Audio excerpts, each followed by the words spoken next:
এক শহরে এক আত্মজ্ঞান সন্ধানী যুবক বাস করত।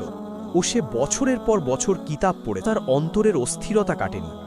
সে দেখছিল চারপাশের মানুষ ধর্মের বাহ্যিক কাঠামো নিয়ে ব্যস্ত, কিন্তু তাদের কারো হৃদয়ে সেই ঐশ্বরিক প্রেম বা ইশক নেই যা মানুষকে বদলে দেয়। এক রাতে ব্যক্তিটি স্বপ্নে দেখল সে এক গভীর অন্ধকার সমুদ্রে হাবুডুবু খাচ্ছে। চারদিকে বড় বড় ঢেউ। সে যখন বাঁচার আশা ছেড়ে দিয়েছে, ঠিক তখন দিগন্তে একটি নক্ষত্র উজ্জ্বল হয়ে জ্বলে উঠল।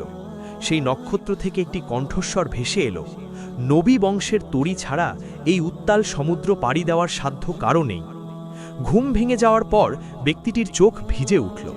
সে বুঝতে পারল তার আধ্যাত্মিক পিয়াস মেটাতে হলে তাকে আহলে বায়াতের প্রেম সাগরে ডুব দিতে হবে।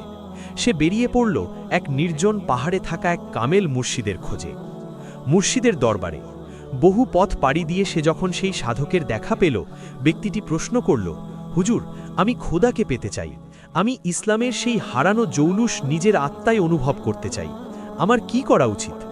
মোকারম হোসেন তার দিকে করুণার দৃষ্টিতে তাকিয়ে বললেন, বাবা, সূর্যকে পেতে হলে যেমন সূর্যের আলোর অনুসরণ করতে হয়, তেমনি আল্লাহকে পেতে হলে সেই নূরকে অনুসরণ করতে হবে যাকে স্বয়ং আল্লাহ পবিত্র করেছেন।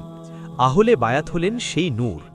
মোকারম হোসেন আরও বললেন, ইসলাম কেবল কিছু নিয়মের সমষ্টি নয়, ইসলাম হলো একটি জীবন্ত আদর্শ, আর সেই আদর্শের রক্ষক ও ধারক হলেন পাক পাঞ্জাতান ও তাদের উত্তরসূরিগণ। যখন কোনো মুমিন তার হৃদয়ে আলীর বীরত্ব, ফাতেমার পবিত্রতা এবং হাসান হুসাইনের ত্যাগকে স্থান দেয়, তখনই তার মৃত আত্মা পুনর্জীবিত হয়। পুনর্জাগরণ।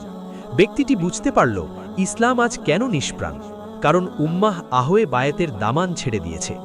সে অনুভব করল যখন একজন মুসলিম নিজেকেই পবিত্র বংশধারার অনুসারী হিসেবে গড়ে তোলে, তখন তার ভেতর থেকে হিংসা, অহংকার আর দুনিয়াদারি মুছে যায়।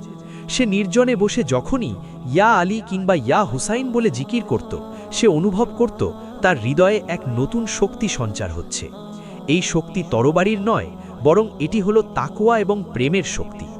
ব্যক্তিটি শহরে ফিরে এলো, তবে আগের সেই অস্থির ব্যক্তিটি হিসেবে নয়, বরং এক শান্ত ও নুরানি মানুষ হিসেবে। সে বুঝতে পারল মুসলিম জাতি যদি আবার শ্রেষ্ঠত্ব ফিরে পেতে চায়, তবে নিজেদের হৃদয়কে আহলে বায়াতের প্রেমে সিক্ত করতে হবে, কারণ তাদের প্রেমই হল সেই কিমিয়া বা পরশপাথর যা সাধারণ মানুষকে সোনার মানুষে রূপান্তরিত করে।